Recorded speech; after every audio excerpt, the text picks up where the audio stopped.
Yeah. Okay. So, um, I guess talk to me about the business side of things, right? So we obviously covered like the scientific side of ozone therapy itself. So I want to know more about your business and how exactly you grew it to be thirty employees. Because obviously it might still be a small business in technical terms, but like being, I guess, the manager, like the CEO of 30 employees seems to be a very daunting task. So how exactly do you handle that, and how did you grow it to be 30 employees in the first place? Sure. Yeah. I mean, I've gotten to think about it a little bit less and less, especially this year, because I'm actually not the CEO anymore. I have Okay. 100% equity of the business. I own it outright. Hmm. I don't have any loans. I don't have any debt. I don't have any of Wow, that. But that's um, incredible. yeah, I've always done a debt-free model, just because I didn't understand how to leverage debt very well. So I've Hmm. done everything I've ever. The only time I took out a loan was when I bought my first house, and then I paid that Mm, off within a year. Um, nice. and then, Within but 1 year? yeah, yeah, Oh wow, um, that's incredible. yeah. Well, my business did pretty well that year, and I decided to take some of the distributions and just put them into the house because it was the first time I had ever had a loan, and I didn't like the feeling of it, so I just decided to pay it off. Wow. Actually, I'm sorry, it wasn't a year, so it was February 2018 to I think it was like January 2020, somewhere in there. So like a year and a half or Okay. somewhere in that ballpark. Or no, Right. that's almost 2 years. Anyway, it doesn't matter. Yeah. But yeah, that was the only loan. So now my position within the company is we call them visionary and integrator. Integrator is the person that is what would be a CEO to most people. Hmm. So the integrator is primarily responsible for creating systems, hiring and firing people, and then taking the vision and turning that into the systems and Hmm. managing it and all that kind of stuff. So on a simple level, they're creating systems, tracking it, measuring it, and then hiring people for those systems. Um, and then the visionary is more responsible for like overall. That's the seat I sit in now, which is like Nice. um, I meet with him once a week for an hour, and that's pretty much all I have to do in the business right now. I still do spokesperson stuff too, so I'm still on the org chart. I'm in this box called spokesperson. So I Hmm. still go on podcasts. I go and speak at events, or I show up at events and that kind of stuff. And those are the roles that I fulfill. I'm actually the CEO for another company too right now called Therium, which is a metabolomics diagnostics company. So that's essentially measuring the metabolism.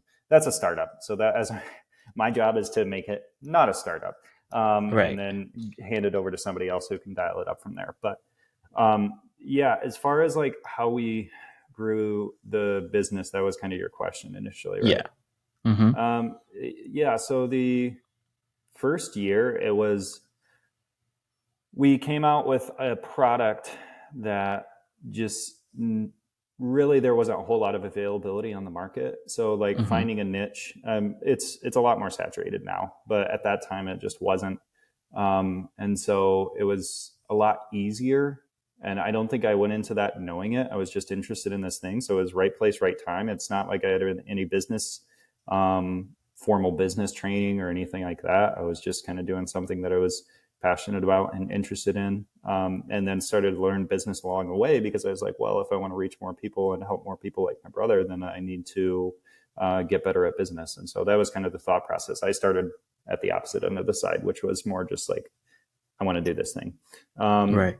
and so getting into it though, it was finding like the right product, which was at that time a therapeutic laboratory grade ozone generator that was small and inexpensive, and we're actually the most expensive on the market now, but at that time we were, I didn't know any better, so I just Right. went really cheap, which was a mistake.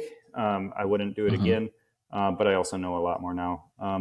And then it was just targeting the right practitioners, so it was a lot of just like phone calls and conversations and relationships and that kind of thing, and just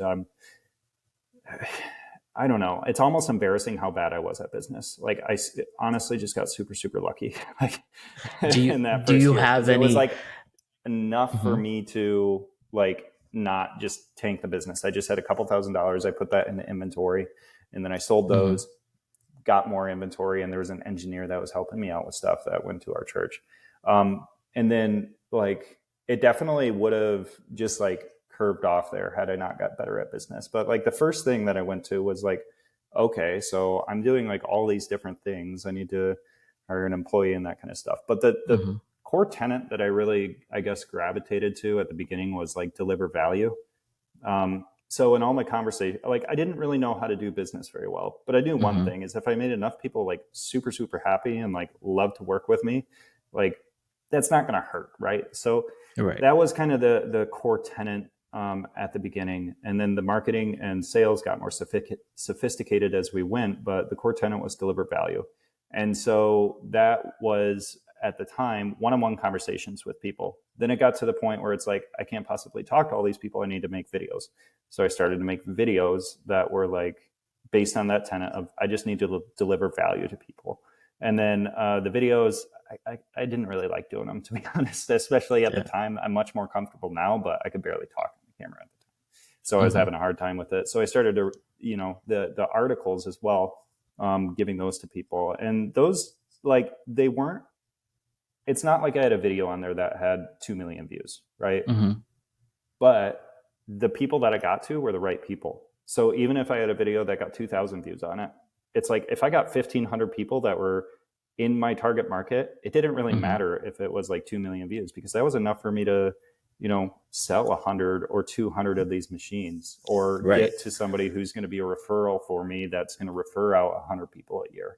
Yeah. It Um, was it was always about the conversion rate and not the views itself.